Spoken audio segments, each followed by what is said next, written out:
Hello, and welcome to Season 2 of Career Resilience, where we talk with people about their career path and their career journey, and maybe we can all learn from each other. My name is Jan Daniluk, and I'm a human resources consultant in London, Ontario, Canada. I work with Ford Keast LLP, providing human resources advice and counsel to my business clients. I also support people through individual one-on-one coaching in helping with career development. I hope you will enjoy our series where we talk with ordinary, extraordinary people. We get to hear about interesting journeys. We get to talk with people about failures, successes, advice, and counsel to us as we develop our own careers. I really appreciate the opportunity to talk with these people, and I hope you will enjoy listening to it.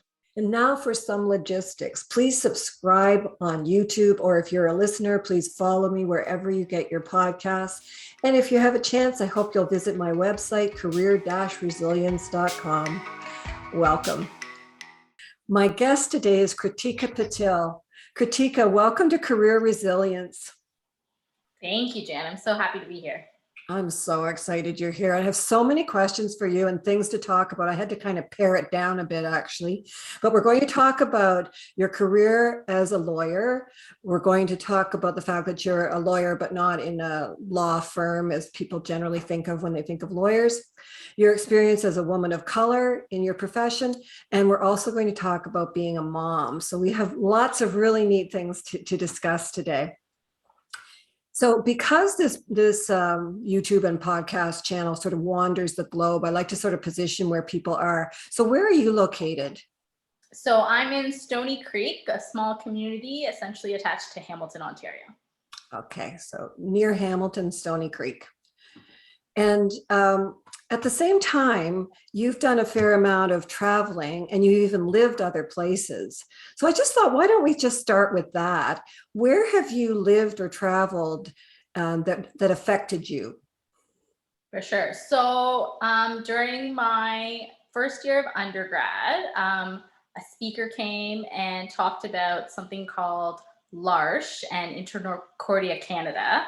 And they talked about how they take students and put them all over the world, working in all sorts of different nonprofit organizations. And I was like, okay, this sounds like something I could apply to and have a fun summer, learn something.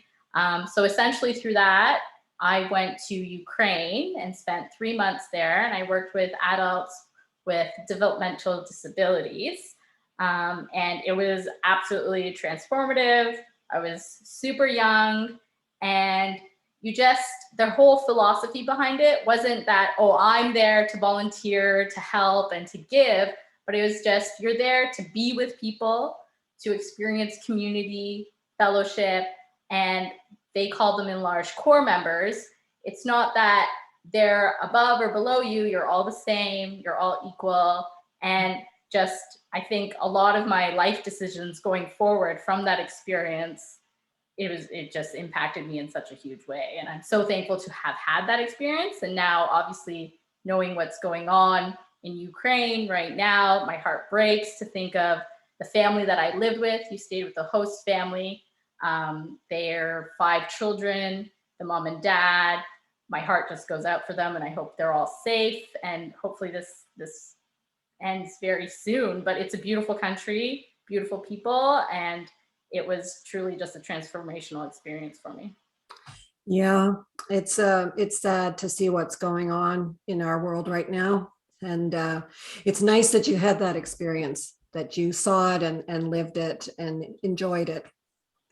So tell us, what was your undergrad degree, Krutika? So it was a combination of criminology and English. I really enjoyed the crim aspect, and the English I loved reading. So I was really just like, I'll get a degree out of reading some great books. So and so you went through to become a lawyer. When you were growing up, is that what you said you wanted to be? Not necessarily. I think maybe in high school is about the time where I was like, oh yeah, maybe this is something I'll do. But even in undergrad, I wasn't 100%, this is it. But I knew I wanted to help the world in some way. And eventually the goal became becoming a lawyer and doing international human rights law. That was the big dream. Okay, so that's where you thought you might want to direct yourself. Tell us about your career moves. What kind of jobs have you held as a lawyer? So during my time in law school, I applied to intern at the United Nations at the International Criminal Tribunal of Rwanda. And I got that position, and it was just absolutely astounding that I got the position and so thrilled to do it. And again, I spent 3 months in Tanzania. And unfortunately, while I was there, I realized this isn't actually what I want to do for the rest of my life. And I think a lot of it wasn't so much the work, but the personal aspect of it. At the time, I was in a relationship. That individual is now my husband, but thinking about what is the future of this lifestyle in terms of, I knew I wanted to have children, the sort of real life, real world implications of all that. And also while I was there, I realized I'm an outsider from Canada coming to this African nation. And there's so many qualified, smart, passionate people already here to do this work, and they know their community way better than I do. So what business is it of mine to come in with my ideas as a Canadian saying, no, this is how you should do, and this is how you should recover from this, and how justice should be administered. So I think I knew, you know what, I need to go back home to Canada, and whatever choice in terms of career that I make, it has to be local to my own community. And I think in terms of everyone, I think whatever job you're doing, you're more impactful if you know the people and the systems around you. You're better able to position yourself to make change. How fantastic, Krutika, that you had that experience sort of on the ground, as opposed to just sort of thinking theoretically, this is what you want to do, because you could have gone down quite a difficult path. No, you're totally right. Right. So it was good to have that short opportunity and say, you know what, actually, this isn't for me, and reconsider what it is that I actually wanted to do. Yeah. And yet it formed you and helped you do what you do even better. That's what I always think about those things, those experiences. Everything we do adds up to something that makes us the whole person. Totally right. So what did you end up doing? I was fortunate to get a position at the Superior Court of Justice in London, Ontario, where I worked with judges and I clerked. So instead of working at a law firm, I worked with the judges doing research, different memorandums on law. And then also I had the opportunity to actually sit in the courtrooms. So an area of law that we hardly touched on in law school is child protection law. There's definitely a course on family law, but not so much of a focus on child protection law. And many people don't know this, but child protection law, it's a closed court. You're dealing with families and especially children. So if you're not directly involved in that matter, you're not allowed to be in that courtroom, even if you're a law student or what have you. So thankfully, the judges allowed me to be there in that role. And my eyes were opened up to something that I had never even really considered. So I got to see lawyers advocating for both the families and the society, which is the Children's Aid Society. And the Children's Aid Society, their clients were social workers. And while I did my law degree, I also did the Master's of Social Work. And I thought, aha, this is something that really matches my skill set.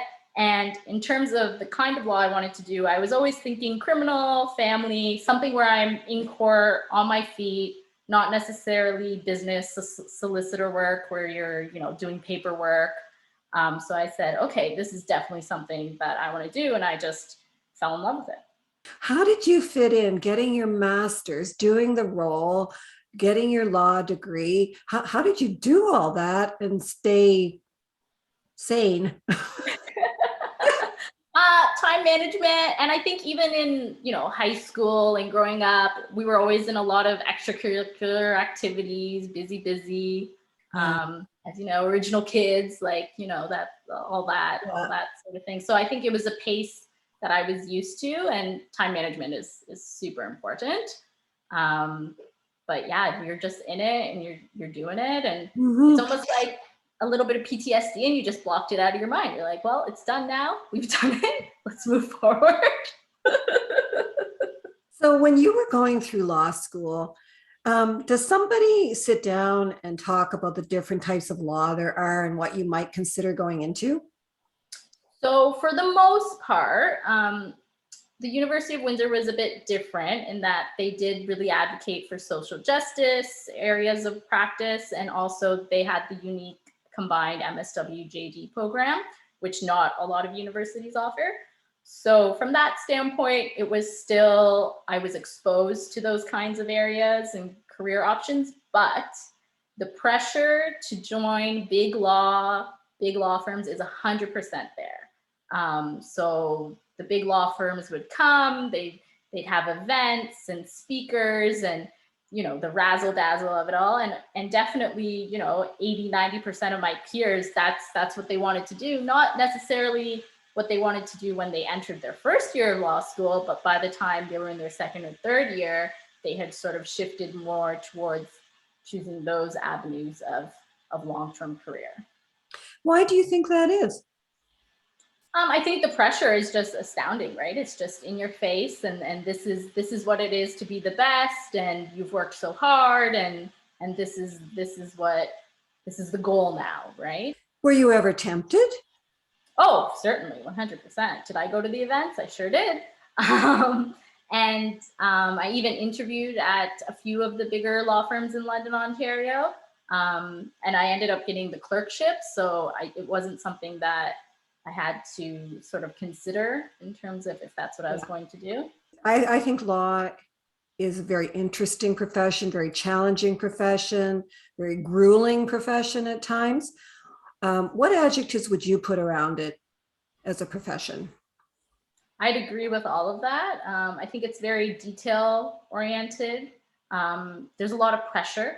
There's a lot of pressure, whether that's from the client or what, I mean, most lawyers, let's be honest, they've probably, you know, they were the school valedictorian. They're used to getting A pluses all throughout, right? So that sort of pressure that we duly or unduly put on ourselves, right? If it's coming from outside or ourselves, I think those are words for sure that I describe it as, definitely. It's interesting you would say that. I remember talking to a lawyer who said when he started law school, the speech from the, you know, welcome was look to the right of you and look to the left of you.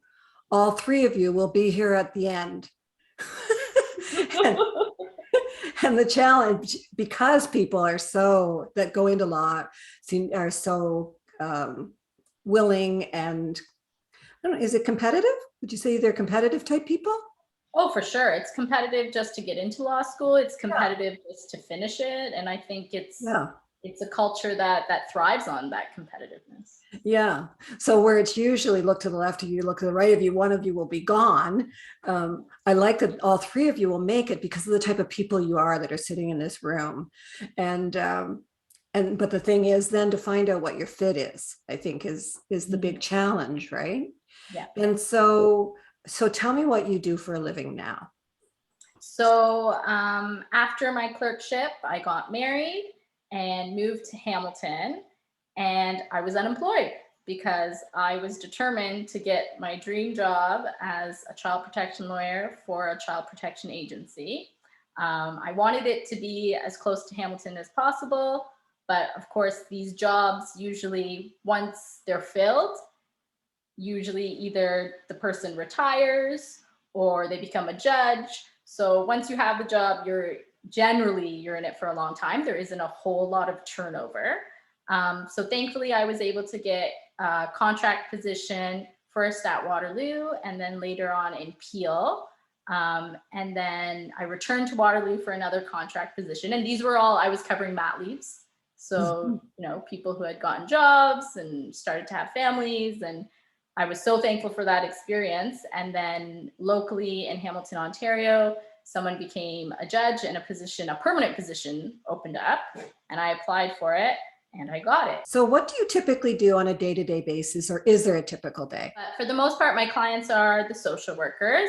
So they'll come to me with questions on a variety of different topics. And if the family situation gets so serious that it does become court involved, then the legal process starts in court, whereby an application is brought before the courts. And so the drafting of the legal documents and the affidavits need to be reviewed. And then depending on how contentious the family situation can be, sometimes you have to argue lengthy motions and trials before the judge to determine the ultimate outcome for that child. How do you separate emotion from it? Because these are kids. No, 100%. And I think that's where my social work background comes in handy, because in law school, they don't really tell you about sort of the vicarious trauma that you'll experience. And I'm thinking about, even if, say you're a Crown attorney and you're dealing with, or even a defense attorney, a murder or some sort of traumatic event, how do you take care of yourself in terms of that? So those skills I really learned during my master's.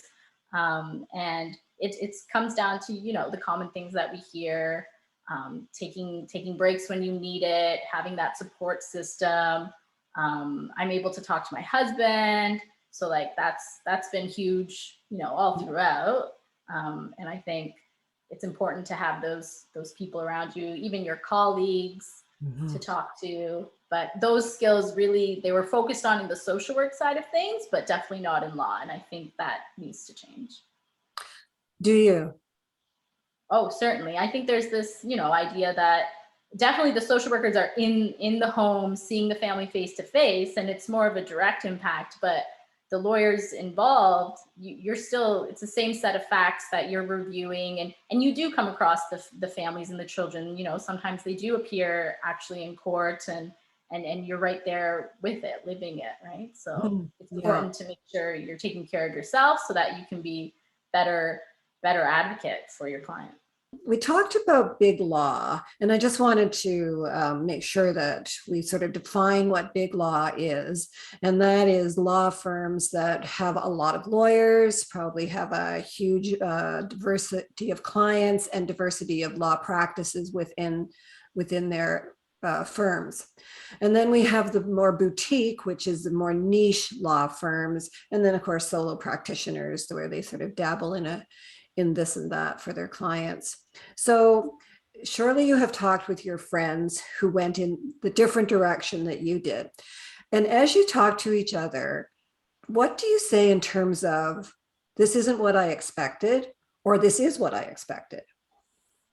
For sure. So I'm a planner. So just thinking about what I want to do, and how's that going to look with like a husband and children and all of that, right? So I've got female friends who went into law, and I don't think that they actively thought about, okay, fine, right now I'm a single woman, I've got all the time in the world, I can leap into my work and come home at midnight, and that's totally fine, right? But I don't know if they really thought out the long-term implications of that. So many of them did go to, bigger cities, Toronto, and are working at the big firms, bringing in the big paychecks and what have you.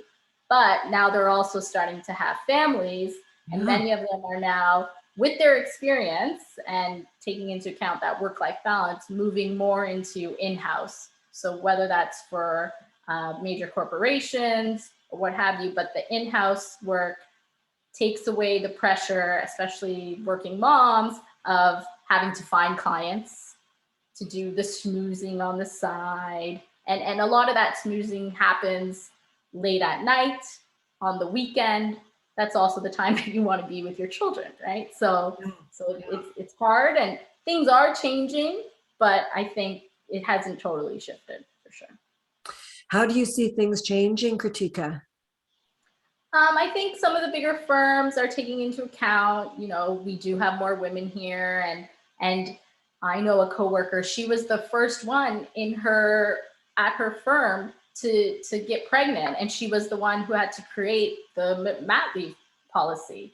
And I thought, oh my goodness, how shocking is that this firm that's been around for so long, and even if they did have women, none of those women chose, or for whatever reason, didn't have children, didn't become mothers.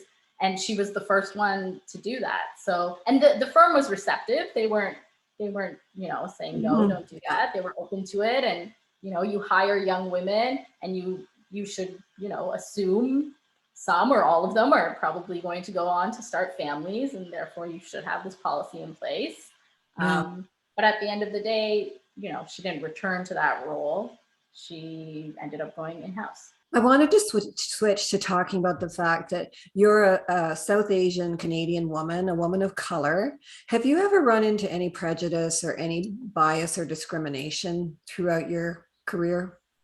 Nothing outright, nothing that, is blatant in your face. And then there's always that intersectionality of, is it because I'm a woman? Is it because of my cultural background or what have you, right? So my husband and I will go to meet with our accountant and he automatically assumes that my husband's the lawyer, right? Without even, you're like, women can be lawyers now too. I'm the lawyer, right? And they're always very apologetic and, almost embarrassed, but it's these things that we still see. And I talk about it with my female colleagues all the time that, that sexism, it's still very much prevalent.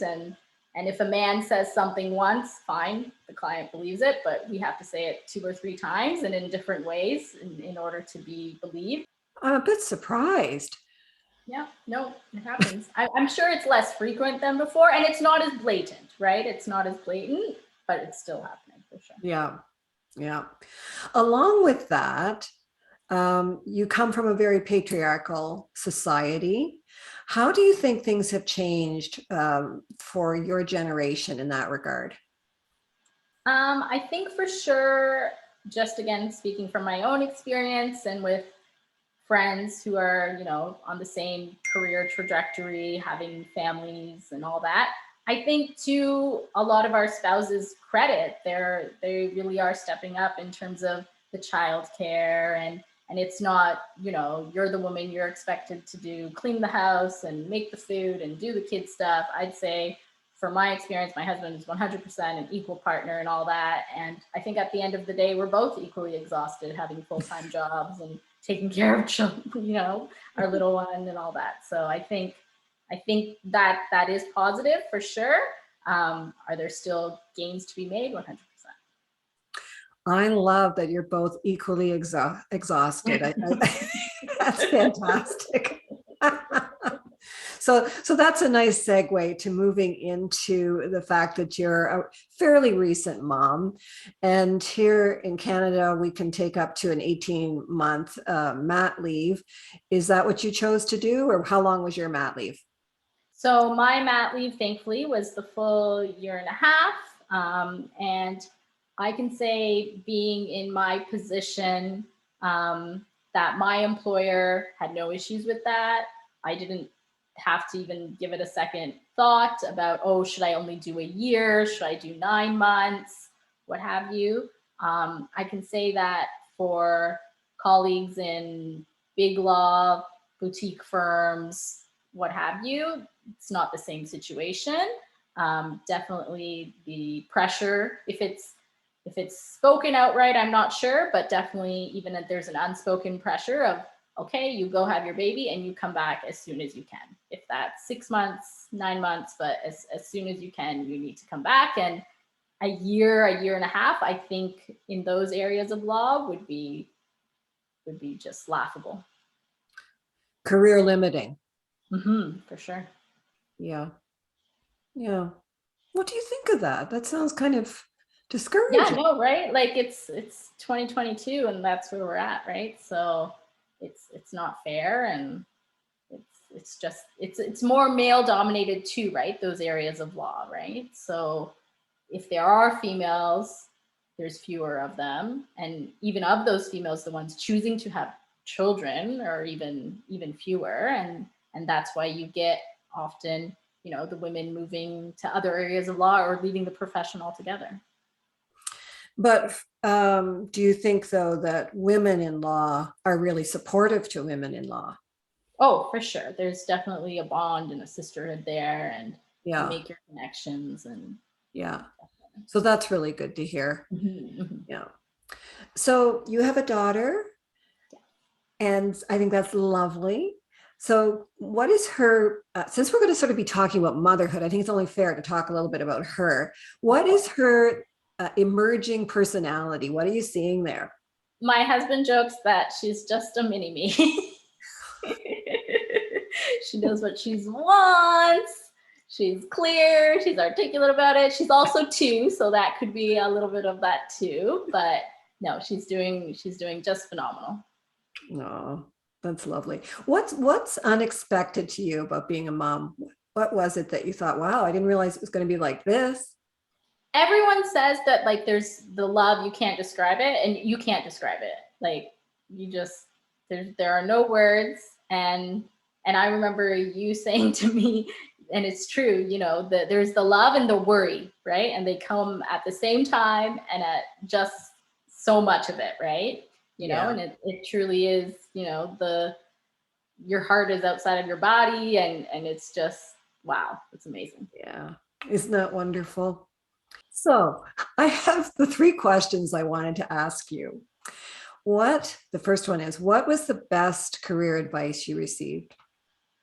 One piece of advice was it's all about relationships. So whoever you're dealing with, always be respectful and kind. And even if there are disagreements or conflict, you know, just rise above it. And your reputation is key, right? So keeping that intact is so important, and always doing the honorable thing, even when mistakes have been made, to own up to them. And I think that speaks to your character. And even if, you know, there's a case and you lose, it's not, oh, that you lost, it's how did you lose? Did you lose gracefully? Were you credible? Did you do your role in the most passionate way possible, right? So I think that's really good advice that I've gotten. That is excellent.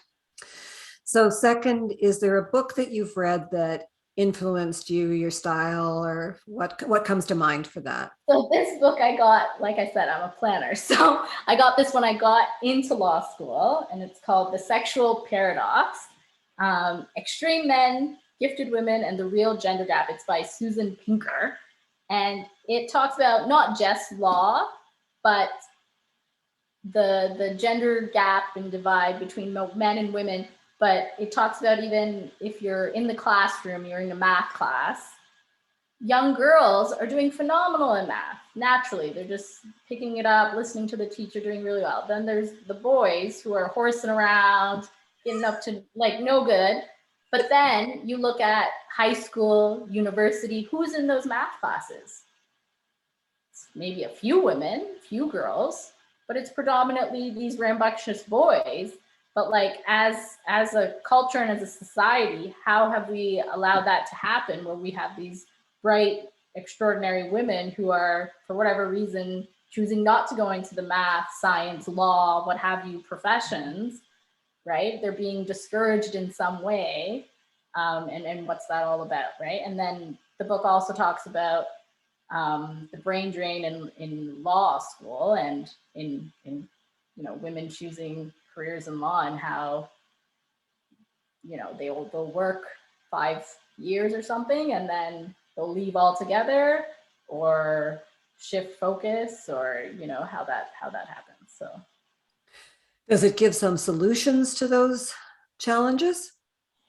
it does a little bit, but I think it's more just for you to think about and say, oh, are you aware? Like, look at what's happening out there, right? And you think about it on, you know, if you think about it from like a young child, that's so, you know, there's nothing to say that girls or boys are better or worse than in math, right? Or even there's statistics that say like uh, young girls are better at reading because of like emotional intelligence and what have you than boys. But like at the end of the day, who has the more prominent jobs, the more, you know, CEOs, leadership roles, all that? It's men, right? So why is that, and what can we do to make it less of a discrepancy?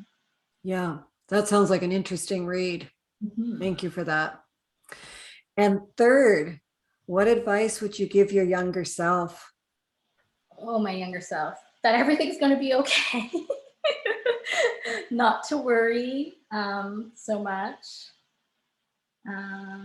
Was your younger self a worrier? Yeah, worrier and just, nervous.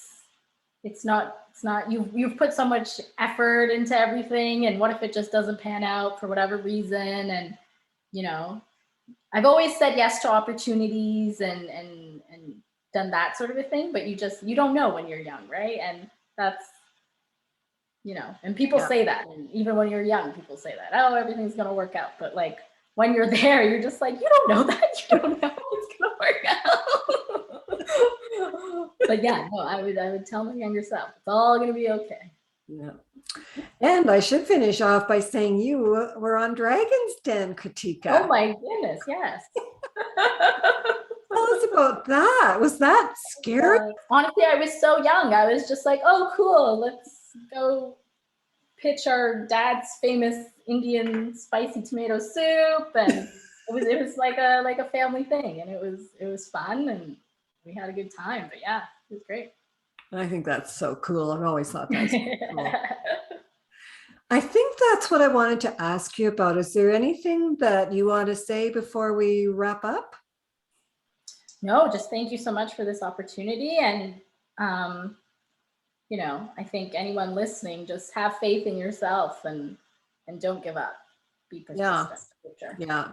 I think that's a good way to end off. So thank you so much for chatting with me today. It means a lot. So to our viewers and listeners, thank you for joining Krutika and me today. I've known Krutika for many years, since she was a kid when she was being told everything was going to be fine. And one memory that I wanted to share with everybody is I remember when Krutika and my daughter KL and I were driving back from Westmount Mall, and we were singing "Build Me Up, Buttercup" at the top of our lungs. And if you don't know that song, it's well worth looking into, because it's a fun one to sing. And it was a happy day. And I'm so proud of the woman that you've become and the woman that KL has become. I'm just so proud of you. And I know your parents and your family are so proud of you.